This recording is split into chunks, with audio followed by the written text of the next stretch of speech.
বলছি, তুমি যে এই চাবিটা নিয়ে এসেছো সৃজন জানে? না না বাবা, পাগল, ও জানলে কি না কি করতো। আসল রাক্ষসীকে ভাগিয়েছি বাড়ি থেকে, এবারে আজকে ওর সমস্ত জিনিসপত্র ভাগিয়ে দেবো, কোনো চিহ্ন রাখবো না আমি ওর। দেখো তুমি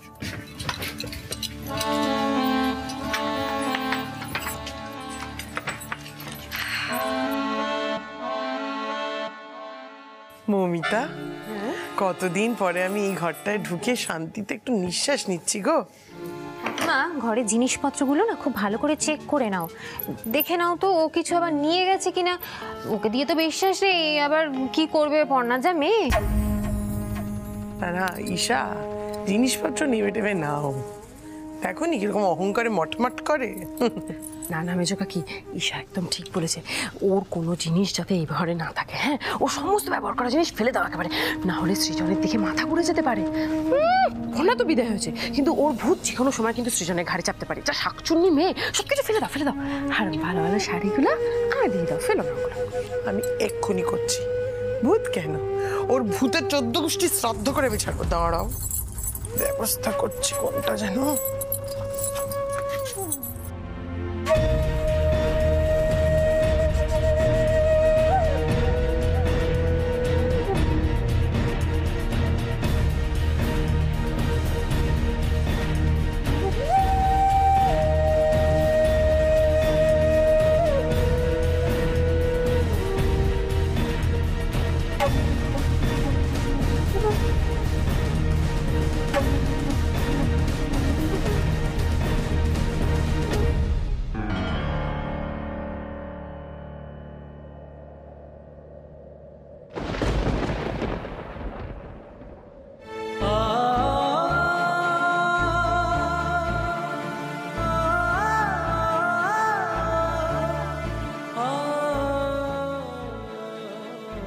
বাবু,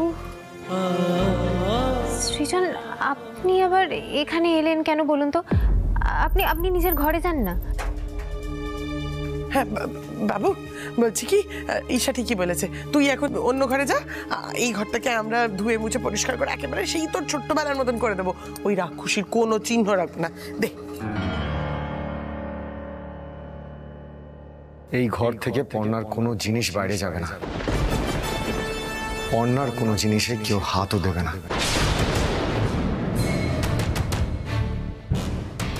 বাবু, কি বলছিস তুই এসব? হ্যাঁ মা, আমি ঠিক বলছি। মা, এসব কি হচ্ছে? এটা এতদিন ধরে এই বাড়িতে আমাদের সঙ্গে ছিল। আমি মানছি আমাদের সঙ্গে ওর বনিবনা হয়নি, কিন্তু কিন্তু ও তো এই পরিবারের জন্য কম কিছু করেনি। আর আজ ও যেতে না যেতেই তোমরা ওর স্মৃতিগুলো মুছে ফেলার জন্য একেবারে উঠে পড়ে লেগেছো। সৃজন, এ কি, এখনো ওই মেয়ের জাদু তোমার উপর থেকে কাটেনি? কোনো জাদু টাদু নয় বড় বৌদি, এটা একটা বেসিক কৃতজ্ঞতা। আর আমি তোমাদের মতো অকৃতজ্ঞ নই। এ কি, তোমার তোমার হাতে পর্ণার শাড়িগুলো কেন? ও, পর্ণার শাড়িগুলো গায়েব করার তাল করছিলে? হ্যাঁ বড় বৌদি, রাখো এগুলো, রাখো বলছি। আর তোমরা যাও এখান থেকে। মা, বলছি তো এখান থেকে যাও।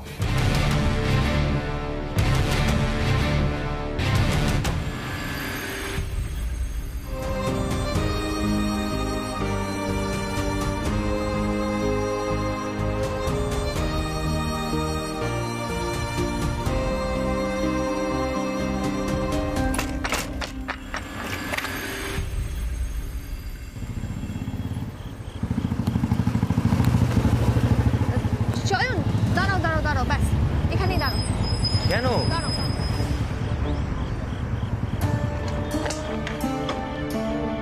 বৌদি ভাই, হ্যাঁ বলছি, আমি না এখান থেকে বাদ বাকিটা চলে যেতে পারবো, বুঝলে? তুমি চলে যাও, আমি চলে যাচ্ছি। আমার বাড়ি তো আরেকটু এগিয়ে। বৌদি ভাই দেখো, রাত হয়েছে, চলো আমি বাড়ি অবধি পৌঁছে দিই। না গো চয়ন, তোমাকে যদি দেখে না তাহলে পিকলু আবার সন্দেহ করবে। আমি চলে যেতে পারবো, কাছেই তো এসে গেছি। আর তাছাড়া দেখো, মানে আমাদের এখানে রাস্তাঘাট কিন্তু খুব সেফ। তুমি চিন্তা করো না, আমি বাড়িতে গিয়ে বরং তোমাকে একটা টেক্সট করে দেবো। বেশ, কিন্তু পিকলুকে কিছু একটা তো বলতে হবে। ভেবেছো কি বলবে? হ্যাঁ ভেবেছি, মানে ওকে এখন বলে দেব যে একটা অফিসের কাজে এদিকে এসেছিলাম, রাত হয়ে গেছে তাই এখানে থেকে যাচ্ছি আজকে। সে তো আজকের কথা, বাকি বা আরে পূর্ণা ম্যাডাম, কি এই লোকটা? জয়রাম জয়রাম, নমস্তে নমস্তে নমস্তে। আমাকে চিনতে পারছেন? আমি জয়রাম বাজোড়িয়া আছি।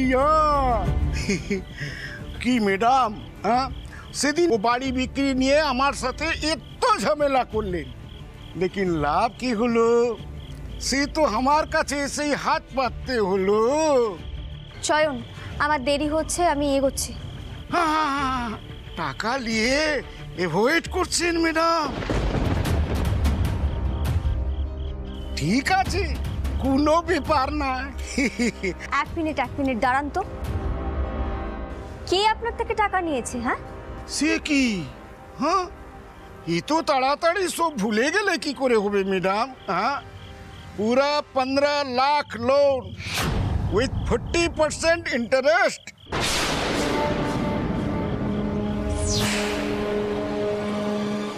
কি কি বলছে লোকটা? আমার কাছে হ্যান্ড নোট লেখা আছে। দেখেন, ও 40% ব্যাজ ঠিক সময় না পেলে আমি কিন্তু চটে যেতে পারি। কি জানি, তখন হয়তো আপনাদের বাড়িটা আমি নিয়েই নিলাম।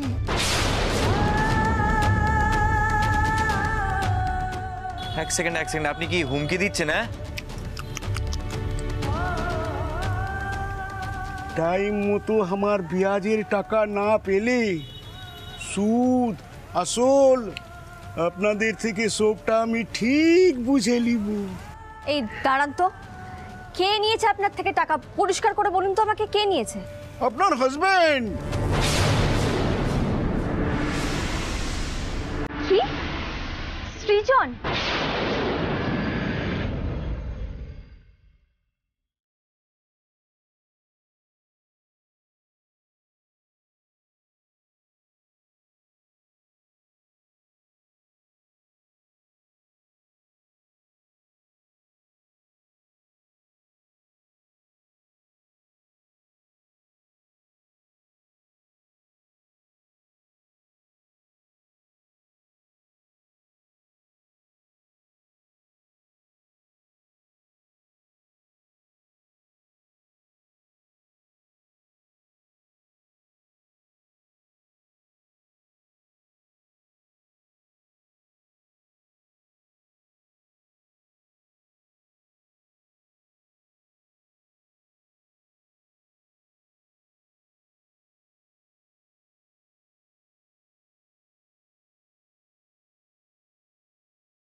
তুমি চলে গেছো পর্ণা, কিন্তু তোমার ছাপ রেখে গেছো। তুমি আমাকে অনেক অপমান করেছো, অনেক কষ্ট দিয়েছো। আমি তোমাকে কোনোদিনও ক্ষমা করতে পারবো না। কিন্তু আজ তুমি নেই বলে আমার এত খারাপ কেন লাগছে? আমার এত কষ্ট কেন হচ্ছে? যোগ্য দাদা, আমার পথ দেখিও, আমার পথ দেখিও তুমি। সৃজন আপনার থেকে 15 লাখ টাকা নিয়েছে? কেউ? আপনি জানতেন না? আচ্ছা, আপনাদের মধ্যে কি কোনো ঝামেলা টামেলা চলছে নাকি? দেখেন, এটা হচ্ছে আপনাদের পার্সোনাল ম্যাটার, আমি ওসবের মধ্যে যাব না। শুধু মাইন্ডে রাখবেন, ঠিক সময়ে 40% ব্যাজ আমার চাই। ম্যাডাম, শাড়ির কোথার নামে লোন, আপনার শাশুমা নিজে সাইন করে কেস টাকা আমার থেকে নিয়ে গেছে। হ্যাঁ জুলি ম্যাডাম, জয়রাম জয়রাম। হ্যাঁ নামটা ইয়াদ রাখবেন, জয়রাম बजोड़िया। नमस्ते। चलो ड्राइवर स्टार्ट दो।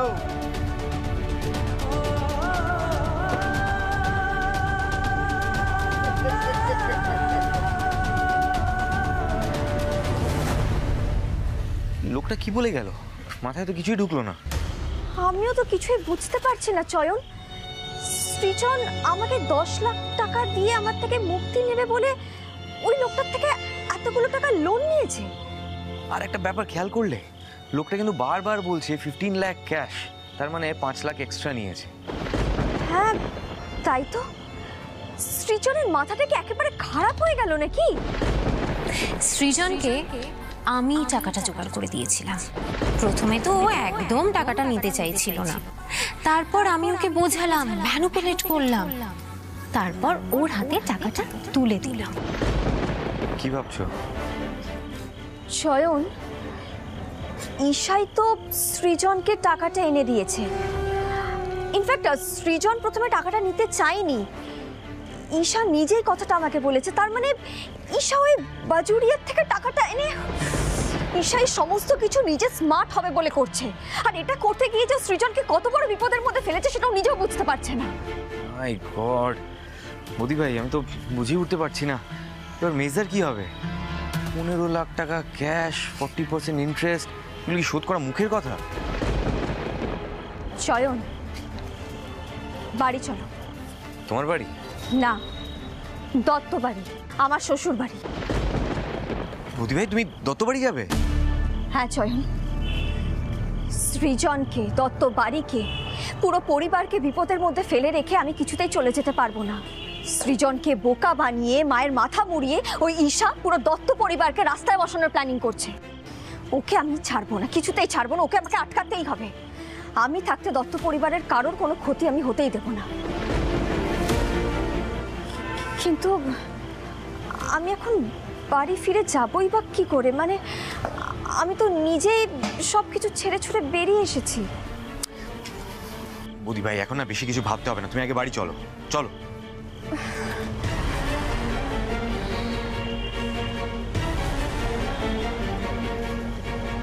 পেয়ে গেছি। কি? দত্ত বাড়ি ফিরে যাওয়ার কারণ পেয়ে গেছি।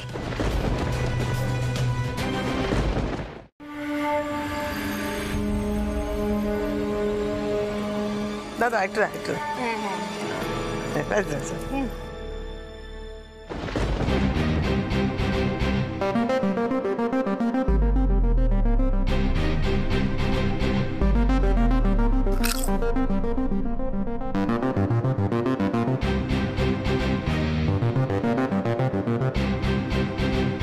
জয় মা মঙ্গলচন্ডী।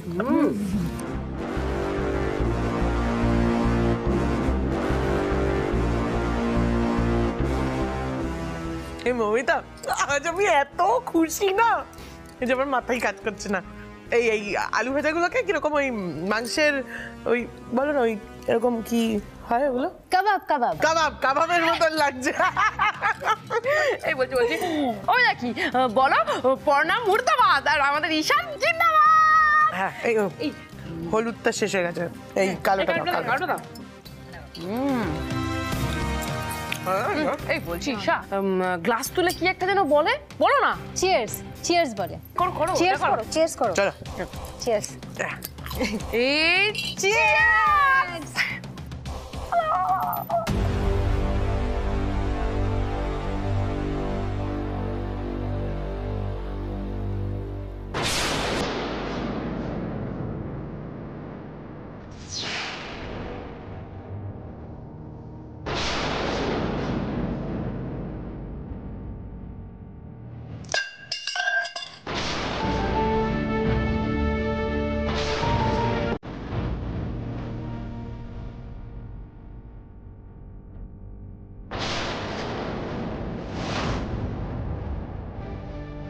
তুমি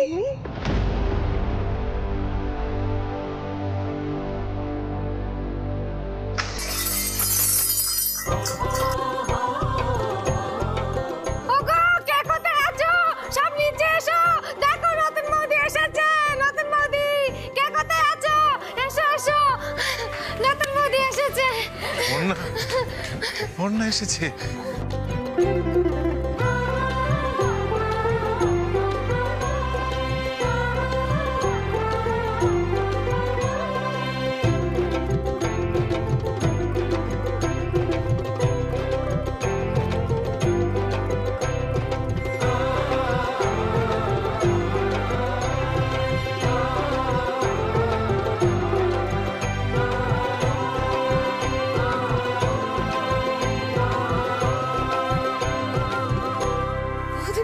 ফিরে এসেছে। বৌদি ভাই, তুমি ফিরে এসেছো। বৌদি ভাই, ফিরে এসেছে। বৌদি ভাই, এই তুলিটা নিয়ে এই দে, আমাকে দে, আমি বাঁচাবো, আমি বাঁচাবো। আরে বৌদি ভাই ফিরে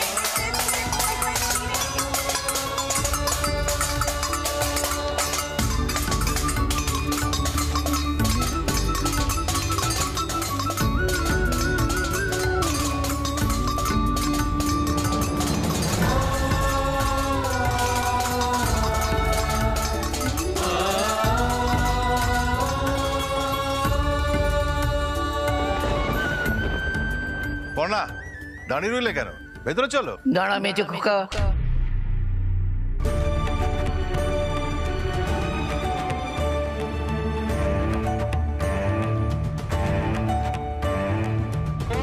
এমনি এমনি দিদিভাইকে ঘরে তুলবো না। বড় বৌমা, বরণ ডালা নিয়ে এসো। ঘরের লক্ষ্মী ঘরে ফিরে এসেছে যে। লক্ষ্মী ছাড়া বাড়িতে আবার স্ত্রী ফিরেছে, মাকে বরণ করো।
বন্যা, বন্যা বসো, এইখানে তুমি বসো।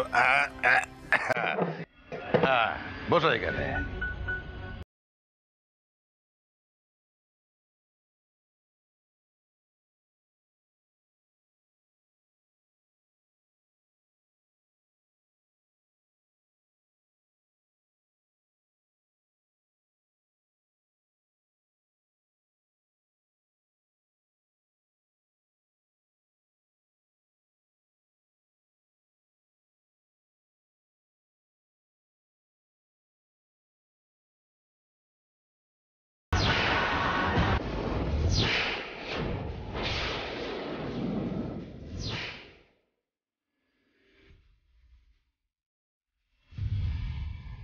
ভেবেছিলাম চলে যাব, কিন্তু মাঝপথে ডিসিশন পাল্টালাম। তোমাকে আমি এত সহজে ডিভোর্স দেব না সৃজন, আমি লড়ব।